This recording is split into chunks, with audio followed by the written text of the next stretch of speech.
gang, it's me, Dr. Steve. Does this look familiar? I'm coming to you from my old stomping grounds, my old office where it all began. But something else is beginning, isn't it?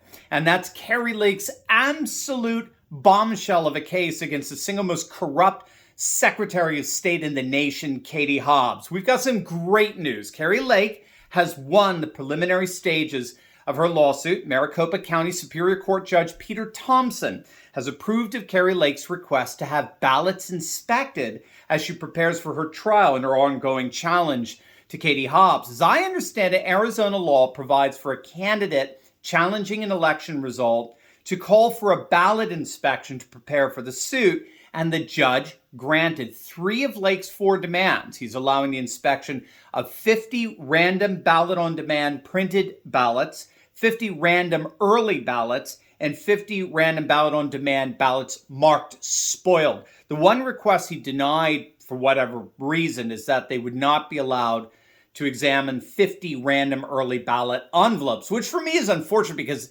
those envelopes are an integral part of the signature verification process, right? You have to sign both the ballot and the envelope, and both signatures have to match the signature that's on file with your voter registration. As I understand, all parties have they had until yesterday to submit their choice of ballot inspector to the court, and it looks like the next thing we'll see is some kind of evaluative process for the ballots, which of course Kari's side would have to agree to. Now remember, the key here in all of this is that Kari does not have to prove that any kind of election fraud took place. That's not what Arizona law requires.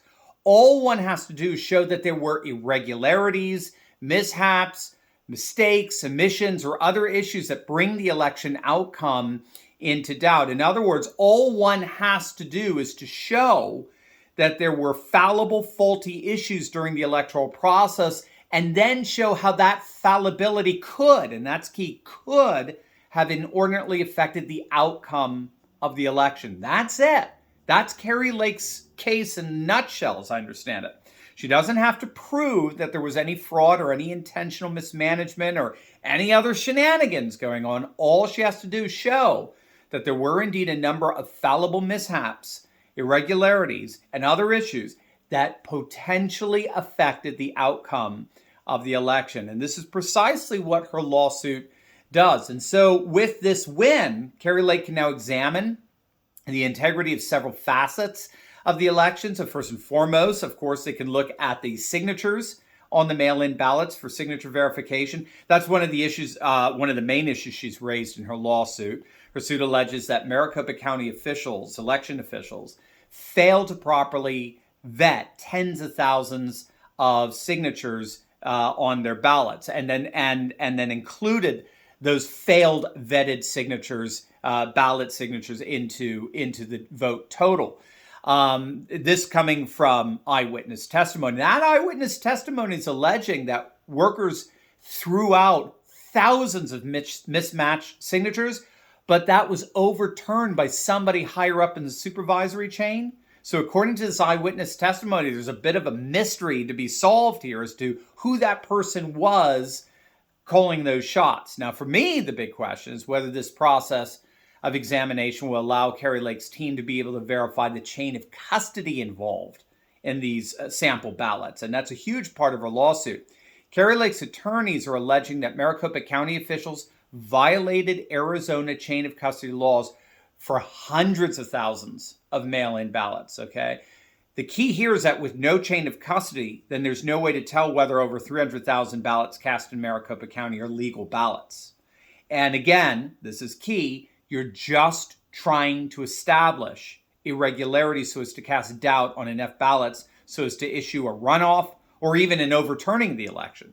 The lawyer Robert Barnes has made the analogy of evidence tampering in the legal sphere. And we talked about this in another video earlier this week. So the way you guard against evidence tampering is by chain of custody, by accounting for every place that the evidence has been throughout the judicial process. So there's an accounting and verification process when the evidence is received, where the evidence is taken, where the evidence is stored, who has access to it. If at any point that evidence falls out of the chain of custody, if clear accounting and verification of the chain of custody is broken. That evidence is now inadmissible. Not because it did get tampered with, but what?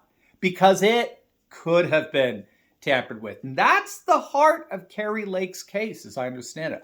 All she has to do is show that these ballots at some point fell outside the objectively verifiable chain of custody, and therefore they could have been tampered with. And that's enough to render them invalid. So for me, it'll be very interesting to see, as part of this ballot examination process, if they're going to be able to examine the chain of custody verification as an integral part of the integrity of the ballot. So great news for Kari. Again, I mentioned in an earlier video, there was a case in Eatonville, Florida. Okay, Eatonville is just outside of Orlando.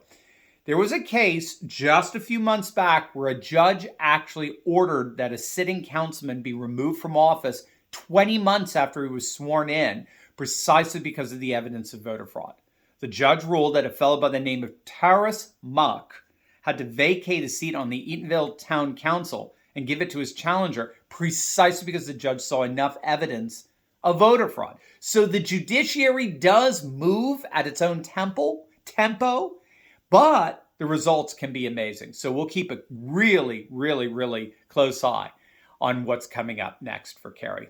As always, make sure to smack that bell and subscribe button. You will definitely want to check out my latest video on the legacy media meltdown as woke leftists get canceled on Twitter. Cancel culture. Karma's a bitch, isn't it? Make sure to click on that link, and I'll see you over there. God bless.